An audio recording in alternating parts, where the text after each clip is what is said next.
पछिल्लो 24 घण्टामा नेपालमा थप 15 जनाको मृत्यु, थप 8017 जनामा कोरोना संक्रमण पुष्टि। प्रधानमन्त्री शेरबहादुर देउवा र माधव नेपालको भयले धकेलिँदैछ स्थानीय चुनाव। धमाधम क्यासिनोको लाइसेन्स बाँड्दैछन् पर्यटन मन्त्री प्रेमाले।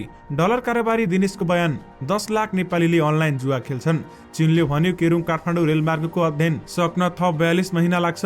प्र्याङ्क भिडियो खिचे कारबाही गर्ने गृह मन्त्रालयको चेतावनी। सिटामोल बारेमा केही जान्नै पर्ने तथ्य, चिकित्सा शिक्षा आयोगका उपाध्यक्षको गाडीमा आक्रमण, पहिचानको आधारमा प्रदेशको नाम राख्न सफल भयौं भन्दै मुख्यमन्त्री राउतको भनाई। मनाङमा जनसङ्ख्या भन्दा मतदाता धेरै, सामान्य सुधारियो शेयर बजार, कारोबार रकम भने निरन्तर घट्दो। नेपाल र भारत बीच उडान संख्या थपिँदै परीक्षा स्थगित गरेको विरोधमा सिटीभिटी विरुद्ध जनकपुर धाममा प्रदर्शन। मेलम्चीको काम पुरानै ठेकेदारलाई दिइयो, 32 करोडको ठेक्का भेरिएसन। सोलुखोला दुधकोशी आयोजनाको ठाडो सुरुङबाट 2 श्रमिक खसे। ओमिक्रोनको सब भेरिएन्ट कति घातक छ त, यसबारे पुरै जानकारी। दिल्लीमा हप्ताको 2 दिन लगाइएको कर्फ्यू हटाइयो, शैक्षिक संस्था भने बन्दै रहने। अध्ययनको निष्कर्ष, कोभिड संक्रमण पछि खोप लगाएका मानिसमा सुपर इम्युनिटी विकास हुन्छ। राष्ट्रिय सभाको बैठक माघ 17 गते बोलाइयो। भिजिट भिसाको नाममा ठगी, विदेशमा अलपत्र पर्दै नेपाली, जोर बिजोरको शास्ति। बुस्टर डोजमा कमैले मात्र भेरिसिल खोप पाउने। काठमाडौँमा नक्कली मास्क बिक्री वितरण गर्ने 4 जना पक्राउ। क्यानद्वारा ग्रेड विभाजन सार्वजनिक, ज्ञानेन्द्र सहितका खेलाडीहरूलाई गरेको कारबाही फिर्ता। अनुमति बिना फोटो भिडियो सामाजिक सञ्जालमा हाले कारबाही हुने। भिजिट भिसामा कामका लागि दुबई पुर्याउनेलाई कुनै पनि हालतमा छाडिँदैन भन्दै श्रम मन्त्री श्रेष्ठले भने। सिकेरातको ज्यान मार्ने धम्की दिने मन्त्री रेणु यादव विरुद्ध प्रहरीमा उजुरी। दर्शकवृन्द नमस्कार, तपाईहरुलाई फेरि पनि स्वागत छ हाम्रो च्यानल स्मार्ट खबरमा। म आरण्य उपाने दैनिकी जस्तै तपाईहरुमा आजका पनि मुख्य समाचारहरू लिएर उपस्थित भइसकेका छौं। हाम्रो मेहनतका लागि तपाईहरुले यो भिडियोलाई एउटा लाइक अवश्य गर्नुहोला। त्यसैगरी यदि तपाईहरुले अहिलेसम्म हाम्रो च्यानल स्मार्ट खबरलाई सब्स्क्राइब गर्नुभएको छैन भने सब्स्क्राइब गर्नुहोला, साथै छेउमा रहेको बेल घण्टीमा क्लिक गरी अलमा क्लिक गर्न पनि नबिर्सनुहोला। आउनुस आजका मुख्य समाचारतर्फ लागौं। दर्शकवृन्द, पहिलो खबर सुरु गरौं कोरोना भाइरसको अपडेटबाट। पछिल्लो 24 घण्टामा नेपालमा थप 8017 जनामा कोरोना भाइरस कोभिड-19 को संक्रमण पुष्टि भएको छ भने एकै दिन 15 जनाको मृत्यु भएको छ। स्वास्थ्य मन्त्रालयका अनुसार 15736 नमुनाको पीसीआर परीक्षण गर्दा 5816 जना र 6072 जनाको एन्टिजेन परीक्षण गर्दा 2201 जना गरी 8017 जनामा कोरोना भाइरस कोभिड-19 को संक्रमण पुष्टि भएको हो। पछिल्लो 24 घण्टामा 5292 जना कोरोना संक्रमण मुक्त भएका छन्। आज थपिसँगै नेपालमा कोरोना संक्रमितको कुल संख्या 10,62,105 पुगेको छ। यस्तै नेपालमा मृत्यु हुनेको संख्या 11,687 पुगेको छ भने 8,37,004 जना कोरोना संक्रमण मुक्त भएका छन्। मन्त्रालयका अनुसार हाल देशभरमा 90,576 सक्रिय संक्रमित रहेका छन्, जसमध्ये 88,642 जना संस्थागत आइसोलेसनमा रहेका छन् भने 1,934 जना संस्थागत आइसोलेसनमा रहेका छन्। कोरोनाका बिरामी मध्ये 257 जनाको आइसियु र 49 जनाको भेन्टिलेटरमा उपचार भइरहेको छ। यस्तै 10 वर्ष मुनिका 131 बालबालिकामा कोरोना संक्रमण पुष्टि भएको छ भने 11 देखि 20 वर्ष उमेरसम्मका 2749 जना कोरोना संक्रमित थपिएका छन्। काठमाडौँ उपत्यकामा थप 3143 जनामा कोरोना संक्रमण पुष्टि भएको छ भने स्वास्थ्य मन्त्रालयका अनुसार काठमाडौँमा 2402 र ललितपुरमा 521 र भक्तपुरमा 220 जनामा कोरोना भाइरसको संक्रमण देखिएको हो। स्वास्थ्य मन्त्रालयका अनुसार सबैभन्दा धेरै कास्कीमा 393, मोरङमा 281, कैलालीमा 184, सुनसरीमा 158, रूपन्देहीमा 143, चितवनमा 127, धनुषामा 115 र झापा र बाँकेमा 106 जनामा कोरोना संक्रमण पुष्टि भएको छ। यस्तै काभ्रेपलाञ्चोकमा 67, सप्तरी र कञ्चनपुरमा 61, सिराहामा 58, नुवाकोट र मकवानपुरमा 54 जना, दाङमा 41, पाल्पामा 40, स्याङ्जामा 39, नवलपरासी पूर्वमा 35, तनहुमा 29, गोर्खा र बर्दियामा 24 जना तथा गुल्मीमा 21 जना कोरोना संक्रमित थपिएको मन्त्रालयले जनाएको छ। दर्शकवृन्द, संस्कृति पर्यटन तथा नागरिक उड्डयन मन्त्री प्रेम बहादुर आलेले धमाधम क्यासिनोको इजाजत पत्र लाइसेन्स वितरण गर्न थालेका छन्। उनले सम्हालेपछि पर्यटन मन्त्रालयले 5 वटा क्यासिनोको लाइसेन्स जारी गरिसकेको छ भने आलेले पर्यटन मन्त्रालय सम्हाल्नु अघि इजाजत पत्र प्राप्त गरेका क्यासिनोको संस्था 17 वटा थियो भने अहिले 22 पुगिसकेको छ। पर्यटन विभागका अनुसार चालु आर्थिक वर्षमा जारी भएका 6 वटा मध्ये 5 वटा क्यासिनोले आले मन्त्री भएपछि नै लाइसेन्स लिएका हुन्। आले गत 22 असोजमा पर्यटन मन्त्री नियुक्त भएका थिए भने त्यसपछि उनले लगातार लाइसेन्स जारी गरिरहेका छन् भने सहजै धमाधम लाइसेन्स पाइन थालेपछि क्यासिनोको लाइसेन्स लिने दाउमा रहेकाहरूको चलखेल बढेको छ भने केही हप्ताभित्रै अन्य केही क्यासिनो सञ्चालकले पनि लाइसेन्स पाउने मन्त्रालय स्रोतको दाबी रहेको छ। लाखौं डलर अपचलनको आरोपमा पक्राउ परेका कैलालीका दिनेश खड्काले लगभग 10 लाख जना नेपालीहरूले अनलाइन जुवा खेल्ने गरेको बयान दिएका छन्। 11 पुसमा काठमाडौँको कालोपुलबाट पक्राउ परेका खड्कामाथि राजस्व अनुसन्धान विभागले डलर अपचलनको आरोपमा काठमाडौँ जिल्ला अदालतमा मुद्दा दायर गरेको छ। अदालतमा मुद्दा दर्ता गर्नुअघि र राजस्व अनुसन्धान विभागले लिएको बयानका क्रममा खड्काले अनलाइन जुवामा 10 लाख नेपाली संलग्न रहेको र आफूहरूले उनीहरूलाई चाहिने डलर सट्टाइमा सहजीकरण गर्न आफ्नो बैंक अकाउन्ट भाडामा दिएको समेत दावी गरेका छन्। उनले फ्रिलान्सिङ नामक मेसेन्जर ग्रुप मार्फत जुवाको भुक्तानी गर्ने कारोबार गरेको स्वीकारेको विभागको स्रोतले बताएको छ। खड्काले बयानका क्रममा बताए अनुसार उनले साथी मार्फत 10,000 रुपियाँमा स्क्रिल नामक एप खरिद गरेका थिए भने यो एपमा अनलाइन जुवा खेल्ने संलग्न नेपालीहरू आबद्ध रहेका छन्। उनी यही एप मार्फत अनलाइन जुवा खेल्नेहरूलाई डलरका लागि आफ्नो बैंक अकाउन्टमा भाडामा लगाउँथे भन्दै बताइएको छ। विशेष गरी 10 लाख नेपालीले अनलाइन जुवा खेल्छन् भन्दै डलर कारोबारी दिनेशले बयान दिएका छन्। दिनेश उनी हुन् जसको परिवारको खातामा 37 करोड भेटिएको थियो र त्यसको अनुसन्धान गर्दा उनलाई पक्राउ गरिएको थियो। गृह मन्त्रालयले प्र्याङ्क भिडियो खिचेर सामाजिक सञ्जालमा प्रकाशन गर्नेलाई कारबाही गर्ने चेतावनी दिएको छ। मन्त्रालयले बिहिबार विज्ञप्ति जारी गर्दै सार्वजनिक स्थलमा सम्बन्धित व्यक्तिको अनुमति बिना प्र्याङ्क भिडियो खिचेर सामाजिक सञ्जालमा प्रकाशन गर्नेलाई कारबाही गर्ने चेतावनी दिएको हो। विज्ञप्तिमा भनिएको छ, सार्वजनिक स्थलमा कुनै पनि व्यक्तिको अनुमति बिना कुनै पनि प्रकारको तस्बिर लिन, सामाजिक सञ्जालमा प्रकाशन गर्न, व्यक्तिलाई जानकारी नै नदिई सम्बन्धित व्यक्तिको अनुमति सहमति बिना कुनै पनि प्रकारको भिडियोग्राफी गरी सामाजिक सञ्जालमा प्रकाशन गर्ने क्रियाकलापमा संलग्न जोसुकैलाई पनि प्रचलित कानुन बमोजिम कारबाही हुने बेहोरा सम्बन्धित सबैमा जानकारीको लागि अनुरोध छ भन्दै गृह मन्त्रालयले चेतावनी दिएको छ। केन्द्रीय तथ्याङ्क विभागले सार्वजनिक गरेको प्रारम्भिक विवरण अनुसार हिमाली जिल्ला मनाङको जनसङ्ख्या सबैभन्दा कम रहेको छ। विभागको प्रारम्भिक विवरण अनुसार यहाँको जनसङ्ख्या 5,645 छ भने अहिले सार्वजनिक भएको तथ्याङ्क विवरण विक्रम सम्वत 2064 को मतदाताको संख्या भन्दा कम देखिएको छ। विक्रम सम्वत 2068 को जनगणनामा यही 5,900 जनसङ्ख्या थियो भने विक्रम सम्वत 2074 को जनसङ्ख्या भन्दा अहिलेको संख्या 255 ले घटेको छ। उक्त तथ्याङ्क अनुसार जिल्लाको जनसङ्ख्या भन्दा मतदाता संख्या भने बढी देखिन्छ। तपाईहरुले साँचो सुन्नुभयो। विक्रम सम्वत 2077 चैत 18 वर्ष पूरा भएका मतदाताका संख्या 6,309 रहेको थियो भने चालु आर्थिक वर्षको साउनदेखि कार्तिकसम्म 6,612 मतदाता थपिएका छन्। विशेष गरी मनाङमा जनसङ्ख्या भन्दा पनि धेरै मतदाता देखिएका छन्। जनसङ्ख्या कम र मतदाता धेरै हुँदा यसबारेमा अहिले अनुसन्धान भइरहेको छ। हालै गरिएको एक अध्ययनले कोभिड-19 को संक्रमणपछि खोप लगाएका मानिसमा निकै राम्रो प्रतिरोधी क्षमता विकास हुने देखाएको छ। ओरेगन हेल्थ एन्ड साइन्स युनिभर्सिटीका वैज्ञानिकहरूले गरेको नयाँ अध्ययनले कोभिड-19 को संक्रमणपछि खोप लगाएका मानिसको शरीरमा सबैभन्दा राम्रो रोग प्रतिरोधी क्षमता सुपर इम्युनिटी विकास हुने देखाएको हो भने त्यस्तै कोभिड संक्रमण पूर्व नै पूर्ण डोज लगाएका संक्रमितको शरीरमा समेत निकै राम्रो रोग प्रतिरोधी क्षमता हुने अध्ययनको निष्कर्ष रहेको छ। वैज्ञानिकहरूले अध्ययनका क्रममा 2 पटक फाइजर खोप लगाएका 104 जनाको मानिसको शरीरबाट उक्त नमुना लिएका थिए भने उक्त नमुना लिएका मानिस मध्ये 42 जनालाई कहिल्यै कोभिड-19 को संक्रमण भएको थिएन भने 31 जनाले संक्रमणपछि खोप लगाएका थिए। त्यस्तै खोप लगाएपछि पनि संक्रमित हुनेको संख्या पनि 31 नै थियो। वैज्ञानिकहरूले ती सबै नमुना कोभिड-19 को अल्फा, बीटा र डेल्टा भेरिएन्टमा मिसाएका थिए। विशेष गरी कोभिड संक्रमणपछि खोप लगाएका मानिसमा सुपर इम्युनिटी विकास हुन्छ भन्दै अध्ययनले निष्कर्ष निकालेको छ। राष्ट्रिय सभाको बैठक माघ 17 गतेका लागि बोलाइएको छ। यसअघि माघ 2 गते अनिश्चितकालका लागि स्थगित गरिएको बैठक माघ 17 गते बोलाइएको सोमबार दिउँसो 1 बजे बस्ने गरी बोलाइएको हो। संघीय संसद सचिवालयका महासचिव भरतराज गौतमले सूचना जारी गरी राष्ट्रिय सभाका अध्यक्षले बैठक बोलाएको जानकारी दिएका छन्। लामो समयदेखि पटक पटक स्थगित हुँदै आएको प्रतिनिधि सभाको बैठक पनि माघ 16 गतेका लागि बोलाइएको छ। कोरोना संक्रमण नियन्त्रणका लागि भन्दै सरकारले काठमाडौँ उपत्यकामा गुड्ने सवारी साधनमा जोर बिजोर प्रणाली लागू गरेको 1 साता भइसकेको छ भने संक्रमण कम गर्नका लागि भन्दै उपत्यकाका 3वटा जिल्ला प्रशासन कार्यालयले गत माघ 8 गतेदेखि जोर बिजोर प्रणाली लागू गरेको छ। तर संक्रमण दर नियन्त्रण आउन भनिसकेको छैन। यो प्रणालीका कारण गाडीको संख्या आधा घट्ने र यात्रुको भिडभाड झन बढ्ने भएकाले वैज्ञानिक नभएको यातायात व्यवसायीले फिर्ता गर्न माग गरेका छन्। विद्यालय, कलेज बाहेक अरू सबै क्षेत्र खुला भएकाले मानिसको आवजातमा कुनै पनि कमी भएको छैन। तर गाडीको संख्या घटेपछि बिहान साँझ काममा जान र घर फर्किन यात्रुले निकै स्वास्थ्य खेप्नु परेको छ। विशेष गरी काठमाडौँमा सुधार विशेष अस्पताल आसपास र रत्नपार्क क्षेत्रमा साँझ घर फर्किनेको यात्रुको लामो समयसम्म बस कुर्न बाध्य छन् र बस पाए पनि भिडले चढिसक्नु हुँदैन। काठमाडौँ उपत्यकामा सवारीमा जुर बुजुर प्रणाली लागू भएसँगै सवारी साधनको संख्या भने कम भएको छ भने मानिसको संख्या उल्लेख्य रूपमा धेरै भएको छ।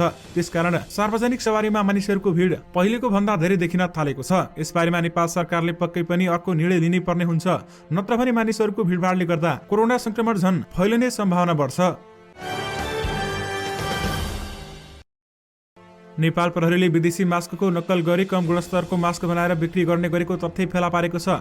काठमाडौँको त्रिपुरेश्वरमा नक्कली मास्क बिक्री भइरहेको भन्ने सूचनाका आधारमा खोजी गर्दा उक्त तथ्य फेला परेको प्रहरी प्रधान कार्यालयले जनाएको छ।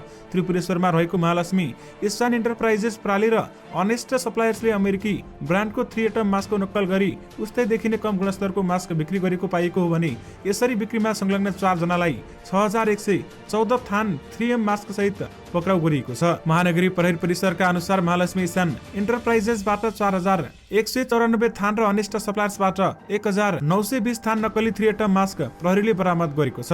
अहिले नेपाली बजारहरूमा विभिन्न किसिमका नक्कली मास्कहरू बेचिन थालेका छन् र उत्पादन हुन थालेका छन्। दर्शकवृन्द, यदि तपाईहरू घरभन्दा बाहिर जाँदै हुनुहुन्छ भने मास्क अनिवार्य लगाउनुहोला र मास्क लिँदा तपाईहरूले मास्कको गुणस्तर पनि चेक गर्नुहोला।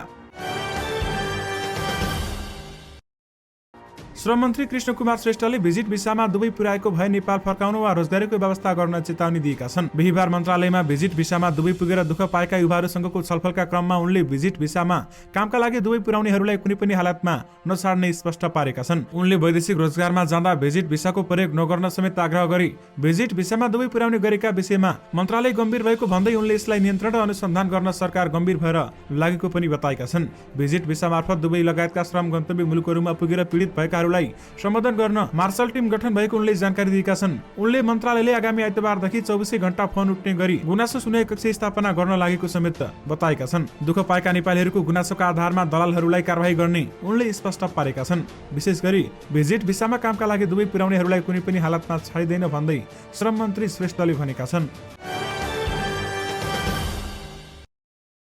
भौतिक पूर्वाधार तथा यातायात मन्त्री रेणु कुमारी यादव विरुद्ध जिल्ला प्रहरी कार्यालय गौर रौतहटमा जारी दरखास्त दिएका छन्। पूर्व सांसद तथा नेपाली कांग्रेसका नेता रञ्जित कर्णले मन्त्री यादवले साम्प्रदायिक द्वन्द्व फैलाउने अभिव्यक्ति दिएको भन्दै उजुरी विरुद्ध राज्य विरुद्धको कसुरमा अनुसन्धान गरी कैद र जरिवाना तोक्न जाहेरी दर्ता दिएका हुन्। नेता कर्णले हुलाक मार्फत जाहेरी दिएका छन् भने उनले जाहेरीमा भनेका छन्, बहालवाला मन्त्रीको अभिव्यक्तिले दुई समुदाय बीच द्वन्द्व सिर्जना भई सोबाट जातीय धार्मिक क्षेत्रीय साम्प्रदायिक दंगा फैलाउने दुई समुदाय बीच राष्ट्रिय एकता समेत असर पर्ने भएकाले अस्थायी मन्त्रीको अभिव्यक्ति मुलुकी अपराध संहिता 274 को दफा 49 को 4 विरुद्ध रहेको ऐनसहितको दफा 5 ग बमोजिम हदैसम्मको कैद र जरिवाना समेत गर्न बताइएको छ। मन्त्री यादवले 5 माघमा रौतहटमा आयोजित मधेस बलिदान दिवसलाई सम्बोधन गर्ने क्रममा जनमत पार्टीका अध्यक्ष सीके राउतलाई ज्यान मार्ने धम्की दिएकी थिइन्। विशेष गरी सीके राउतको ज्यान मार्ने धम्की दिने मन्त्री रेणु यादव विरुद्ध प्रहरीमा जाहेरी परेको छ। नेपाली क्रिकेट संघ क्यानले 2022 को केन्द्रीय सम्झौताको ग्रेड विभाजन सार्वजनिक गरेको छ। भैरहमा बसेको क्यानको बैठकले 2022 को महिला तथा पुरुष खेलाडीको केन्द्रीय सम्झौता सार्वजनिक गरेको हो, जस अनुसार अनुशासन उल्लङ्घनमा परेका ज्ञानेन्द्र मल्ल, दिपेन्द्र सिंह ऐरी, कमल सिंह ऐरी र सोमपाल कामीलाई 2022 को सुरुवाती 6 महिनामा नराख्ने निर्णय क्यानले फिर्ता लिएको छ भने क्यानले ग्रेड ए मा सन्दीप लामिछाने, ज्ञानेन्द्र मल्ल, दिपेन्द्र सिंह ऐरी, सोमपाल कामी र करण सिंहलाई राखेको छ। ग्रेड बी तर्फ कुशल भुर्तेल, असिफ शेख, शरद बेस्वाकर, असिफ शेख, अविनाश बोहरा र विनोद भण्डारी रहेका छन् भने त्यस्तै ग्रेड सी तर्फ कुशल मल्ल, रोहित कुमार पौडेल, कमल सिंह ऐरी, विक्रम शुभ, साहब आलम, सुसन भारी र पवन सराफ रहेका छन्। महिला तर्फ भने ग्रेड एमा कप्तान रुबिना छेत्री, सिना राणा मगर, इन्दु वर्मा, काजल श्रेष्ठ र करुणा भण्डारी रहेका छन् भने ग्रेड बी तर्फ सरिता मगर, कविता कुमार, अप्सरी बेगम, सरस्वती चौधरी, सबन राई, ज्योति पाण्डे रहेका छन्। त्यसैगरी ग्रेड सी मा डली भट्ट, कविता जोशी, संगीता राई, अस्मिना कर्मचारी, ममता चौधरी र बिन्दु राउल रहेका छन्। यसअघि कोरोना विरुद्धको भिरिसेल खोप लगाएका 60 वर्ष माथिका केहीले मात्र बुस्टर डोज पाउने भएका छन्। भिरिसेल खोपको मौजदात कम रहेकाले पुगेसम्म मात्र भिरिसेल खोप दिने भनी बाँकीलाई अर्को खोपमा समेत खोप दिने बताइएको छ र साथमा हाल भिरिसेल खोप कम भएको हुँदा यसअघि भिरिसेल खोप लगाएकाहरूले शुक्रबारदेखि लगाइने बुस्टर डोजमा सोही खोप नपाउने भएको स्वास्थ्य सेवा विभाग खोप शाखा प्रमुख सागर दाहालले बताएका छन्। हाल देशभरमा जम्मा 6 लाख डोज खोपको भिरिसेल रहेको छ भने त्यसमाथि उपत्यकामा त जम्मा 50,000 भिरिसेलको मौजदात रहेको छ। सबैलाई खोप नपुग्न सक्छ भन्दै उनले भनेका छन् र साथमा बुस्टर डोजमा कमैले मात्र भिरिसेल खोप पाउने समेत बताइएको छ। मेलम्ची खानेपानी विकास समितिले चिनिया निर्माण कम्पनी सिनो हाइड्रोसँग सम्झौता अवधि थप गरेको छ। ठेक्काको मूल्य समायोजन भेरिएसन गर्दै समितिले सिनोलाई आयोजकको हेडक्वार्टरसँग काम गर्न असार महिनासम्मको समय समेत दिएको छ। मेलम्ची खानेपानी विकास समितिका कार्यकारी निर्देशक बासु पौडेलका अनुसार असारसम्मको समय दिए पनि चैतको मध्यसम्म निर्माण सकेर सुरुङमा पानी भर्न थाल्ने गरी काम गर्न निर्देशन दिएको छ। उनका अनुसार नयाँ वर्षमा काठमाडौँमा पानी खसालेर वितरण थाल्ने योजना रहेको छ भने सिनोले करिब 32 करोड रुपियाँको ठेक्का भेरिएसन बापत पाउने भएको छ भने आयोजक मन्त्री परिषदबाट ठेक्काको भेरिएसन गर्ने स्वीकृति पाएको छ। कार्यकारी निर्देशक पौडेलका अनुसार पुष मसान्तसम्म बसेको मन्त्री परिषद बैठकले विशेष परिस्थितिको कारण देखाएर मेलम्चीको ठेक्काको अवधि मूल्य थप्ने र थप्न दिने पनि स्वीकृति दिएको छ। विशेष गरी मेलम्चीको काम पुरानै ठेकेदारलाई दिएको छ भने 32 करोडको ठेक्का भेरिएसन रहेको छ। परीक्षा स्थगित गरेको विरोधमा सिटिभिटी विरुद्ध विद्यार्थीहरूले जनकपुर धाममा प्रदर्शन गरेका छन्। सिटिभिटीले आगामी 27 गतेदेखि परीक्षा तोकेकोमा उक्त परीक्षा हालै स्थगित गरेको हो भने परीक्षा स्थगित गरेको विरोधमा विद्यार्थीले रमानन्द चोकमा टायर बालेर प्लेकार्ड सहित प्रदर्शन गरेका छन्। पटक पटक परीक्षा स्थगित गरेर 3 वर्षको कोर्सलाई 5 वर्षसम्म पुर्याउन चाहेको विद्यार्थीको भनाइरहेको छ भने उनीहरूले वैकल्पिक विधिबाट परीक्षा नभई भौतिक उपस्थितिमा स्वास्थ्य मापदण्ड पालना गरी परीक्षा लिनुपर्ने बताएका छन्। यसरी पनि नभई आन्तरिक मूल्याङ्कनबाट नतिजा प्रकाशन गर्नुपर्ने उनीहरूले बताएका छन्।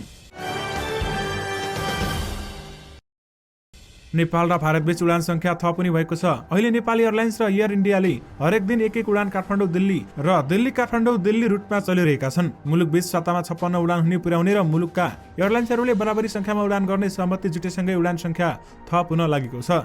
नेपालले भारत सरकारलाई उडान संख्या थप गर्न पठाएको प्रस्तावमा भारत सरकारले यसै साता सहमति समेत दिएको छ। अब भने स्वाभाविकमा अनुमति पाएका सवारीका वायुसेवा बाहेक निजी कम्पनीले समेत नेपाल र भारत उडान गर्न सक्ने भएका छन्। विशेष गरी नेपाल र भारत उडान संख्या थपिने भएको छ। मध्य प्रदेशका मुख्यमन्त्री लालबाबु राउतले पहिचानको आधारमा प्रदेशको नाम राख्न सफल भएकामा गर्व लागेको बताएका छन्। सप्तरीमा बिहिबार आयोजित कार्यक्रममा उनले पहिचानको आधारमा नामाकरण गर्ने मध्य प्रदेश नै पहिलो भएको दावी गरेका छन् र अब ढिलो चाँडो संविधानले दिएको अधिकार प्रदेशवासीले पाउने पनि मुख्यमन्त्री राउतले बताएका छन् र हिजोसम्म हामीलाई जुनसुकै व्यवहार गरे पनि आउने दिनमा यो अधिकार पनि लिन्छौं भन्दै उनले बताएका छन्। विशेष गरी पहिचानको आधारमा प्रदेशको नाम राख्न सफल भयौं भन्दै मुख्यमन्त्री लालबाबु राउतले भनेका छन्। चिकित्सा शिक्षा आयोगका उपाध्यक्ष प्राध्यापक डाक्टर श्रीकृष्ण गिरीको गाडीमा अज्ञात समूहले आक्रमण गरेको छ। निवासबाट कार्यालय जाँदै गर्दा बिहिबार बिहान 11 बजे काँडाघारीमा अज्ञात समूहले ढुङ्गा प्रहार गरी आक्रमण गरेको आयोगले विज्ञप्ति प्रकाशन गरी जनाएको छ। आक्रमणबाट गाडीको पछाडिको भागको सिसा फुटेको छ भने उक्त आक्रमणको घटनाको आयोगले विरोध जनाउँदै संलग्नहरूमाथि कारबाहीको माग समेत गरिएको छ। विशेष गरी चिकित्सा शिक्षा आयोगका उपाध्यक्षको गाडीमा आक्रमण भएको छ। दर्शकवृन्द, सिटामल त हामी जो कोहीले पनि अवश्य नै प्रयोग गर्छौं, तर सिटामल बारेमा तपाईहरुले केही जान्नै पर्ने तथ्यहरू रहेका छन्। त्यस तथ्यहरूमा के रहेको छ त आउनुस् तपाईहरुलाई यस बारेमा केही जानकारी दिउँ। दर्शकवृन्द, यसले सामान्यतया ज्वरो घटाउने, हल्का दुखाइ कम गर्ने काम गर्छ। टाउको दुख्ने, मांसपेशी दुख्ने, गठिया, ढाड दुख्ने, दाँत दुख्ने, चिसो र ज्वरो जस्ता धेरैको अवस्थाको उपचार गर्न पारासिटामोल प्रयोग गर्ने गरिन्छ। तर यस बारेमा तपाईहरुलाई थाहा छैन होला। पारासिटामोलका साइड इफेक्टहरू के हुन सक्छन् त? पहिलोमा वाकवाकी लाग्ने, पेट दुखाइ हुने, खाना मन नलाग्नु वा अरुचि हुने, गाडा पिसाब, मोटो रङको मल, त्यसैगरी चिसो हुने, मुख भित्र र वरपर घाउ वा अल्सर हुने, जन्डिस, छाला वा आँखा पहिलो हुनु, छालामा दाग असामान्य, रक्तस्राव वा चोट जस्तो समेत लक्षण देखिने गर्दछन्। यो औषधिमा ओभरडोज हुने सम्भावना छ। यदि तपाईँ सिफारिस गरिएको मात्रा भन्दा पनि बढी लिनुहुन्छ भने यी लक्षणहरू देखिन सक्छन्। ओभरडोज लिएको केही घण्टापछि बिरामीमा वाकवाकी र बिरामी हुनु, बान्ता हुनु, पेट दुख्ने वा दुखाइ, पसिना आउने महसुस हुन सक्छ। 24 घण्टापछि दाहिने तर्फ कलेजो भएको ठाउँमा करङ मुनि दुख्ने र आँखाको सेतो भाग र छाला पहिलो जन्डिस हुन सक्छ। त्यसकारण तपाईले यसको सही मात्रामा मात्रै प्रयोग गर्ने गरौँ। प्रस्तावित काठमाडौँ केरुङ अन्तर्देशीय रेलमार्गको विस्तृत अध्ययन सक्न थप 42 महिना लाग्ने भएको छ। चीन सरकारले महामारीको कारण नेपालसँग भएको सम्झौता अनुसार कम हुन नसकेकाले थप 42 महिना समय लाग्ने जानकारी गराएको छ। केही साता अघि सचिव स्तरीय भर्चुअल वार्तामा चीनले अहिलेको अवस्थामा सहज नभएको र जटिल भूगोलमा अध्ययन गर्नुपर्ने भएकाले महिना पूर्व निर्धारित तालिका अनुसार अध्ययन पूरा गर्न लाग्ने देखिएको जानकारी दिएको भौतिक पूर्वाधार तथा यातायात मन्त्रालय स्रोतले बताएको छ। विशेष गरी केरुङ काठमाडौँको रेलमार्गको अध्ययन सक्न थप 42 महिना लाग्छ भन्दै चीनले भनेको छ। सोलुखुम्बुमा निर्माणाधीन 86 मेगावाटको सोलुखोला दुधकोशी जलविद्युत आयोजनामा अर्को दुर्घटना भएको छ। आयोजनाको भर्लेन स्थित पावर हाउसमा निर्माण स्थलको ठाडो सुरुङ निर्माण स्थलमा पाइप निकाल्ने क्रममा क्रेन भाँचिएर 2 श्रमिक सुरुङभित्र खसेका छन्। बिहान करिब 4 बजे घटना भए पनि सुरुङभित्र खसेका एकजना श्रमिकको अझै उद्धार हुन भनी सकेको छैन भने एकजनालाई उद्धार गरेर अस्पताल पठाइएको छ। जिल्ला प्रहरी कार्यालय सोलुखुम्बुका प्रहरी नायब परीक्षक प्रदीप कटुवालका अनुसार पाइप निकाल्ने क्रममा क्रेन भाँचिएर उनीहरू सवार रहेको बकेट करिब 160 मिटर गहिरो सुरुङमा खसेको देखिएको छ। विशेष गरी सोलुखोला दुधकोशी आयोजनाको ठाडो सुरुङबाट 2 श्रमिक खसेका छन्। कोभिड-19 को संक्रामक भेरिएन्ट ओमिक्रोनको सहप्रजाति फेला परेसँगै महामारीले आगामी दिनमा कस्तो रूप लिन्छ भन्ने चर्चा हुन थालेको छ। अमेरिका सहितका मुलुकमा ओमिक्रोनका संक्रमित घटिरहेका बेलामा BA2 भनिएको सहप्रजाति सब भेरिएन्ट युरोप र एसियामा फैलिन थालेको छ भने जब स्वास्थ्यविदहरूले यो सब भेरिएन्टलाई निगरानी गर्नुपर्ने बताइरहेका छन्। तर ओमिक्रोन भन्दा के कति संक्रामक वा घातक छ भनेर हालसम्म प्रष्ट भनी भइसकेको छैन। ओमिक्रोनका अन्य 2वटा सब भेरिएन्ट B1 र B3 समेत रहेका छन् भने जाडो मौसममा नयाँ संक्रमण सुरु गरेको B1 र B2 सँग कयौं समान म्युटेसन रहेको विज्ञहरूको भनाइरहेको छ भने त्यस्तै दुवै सब भेरिएन्टमा 20 पटकसम्म फरक म्युटेसन भइसकेको छ भन्दै बताइएको छ। विशेष गरी ओमिक्रोन सब भेरिएन्ट कति घातक छ भन्ने तपाईहरुले यसबाट थाहा पाउन सक्नुहुन्छ। साताको अन्तिम दिन शेयर बजार परिसूचक निप्सेमा सामान्य सुधार आएको छ, तर कारोबार रकममा भने गिरावट जारी रहेको छ। यसअघि लगातार 4 दिनसम्म बजार घटेको थियो। बिहीबार भने 3.33 अङ्कले बजार बढेर 2779.98 बिन्दुमा पुगेर रोकिएको छ। बिहीबार कुल 224 कम्पनीको 50,965 वटा कारोबारबाट 46,75,231 किता शेयर किनबेच भएको छ भने यो किनबेचका क्रममा 3,34,34,03,684 रुपियाँ बराबरको कारोबार भएको छ भने बिहीबार निर्जीवन बीमाका लगानीकर्ताले बढी कमाएका छन्। विशेष गरी सामान्य शेयर बजार सुधारिएको छ भने कारोबार रकमभरि निरन्तर घट्दो रहेको छ। स्थानीय तहको चुनाव 3 चरणमा गरेको शेरबहादुर देउबा सरकारले तिनै तहको चुनाव एकैचोटि गर्ने रे सोझै भनौँ न अहिले जनता गठबन्धनका पक्षमा छैनन्। एमाले महासचिव शंकर पोखरेलले सामाजिक सञ्जालमा यस्तो लेख्नुको अन्तरै एउटै हो, स्थानीय तहको चुनाव पछि धकेल्न सत्ता गठबन्धनले गरिरहेको तयारी। गठबन्धनका नेताका अनुसार स्थानीय तहको चुनाव पनि प्रतिनिधि सभा र प्रदेश सभा चुनावलाई कार्तिक वा मङ्सिरमा गर्ने गरी स्थानीय तह निर्वाचन 2073 मा ऐन संशोधनको तयारी भइरहेको छ। यानि कि शेरबहादुर देउबा र नेपालको भयले स्थानीय चुनाव धकेलिँदैछ। भारतको राजधानी नयाँ दिल्लीमा कोभिड-19 नियन्त्रणका लागि लागू गरिएका प्रतिबन्ध खुकुलो पारिएको छ भने कोरोना संक्रमण दर घट्न थालेसँगै दिल्लीमा लगाइएका प्रतिबन्ध खुकुलो पारिएको हो। प्रतिबन्ध खुकुलो पारिसँगै दिल्लीमा हप्ताको 2 दिन लगाइएको कर्फ्यू यसै साता हटाइएको छ भने दिल्लीमा कोभिड-19 को नयाँ ओमिक्रोन भेरिएन्ट फैलिन थालेपछि हरेक शनिबार र आइतबार लगाइएको कर्फ्यू हट्ने भएको भारतीय समाचार माध्यमले जनाएका छन्। दर्शकवृन्द, यससँगै तपाईहरुमा आजका सबै मुख्य समाचारहरू राखिसकेका छौं। फेरि पनि तपाईहरुमा नयाँ रिपोर्टहरूको साथमा उपस्थित हुने नै छौं। अहिलेलाई भने मलाई बिदा दिनुस्। नमस्कार।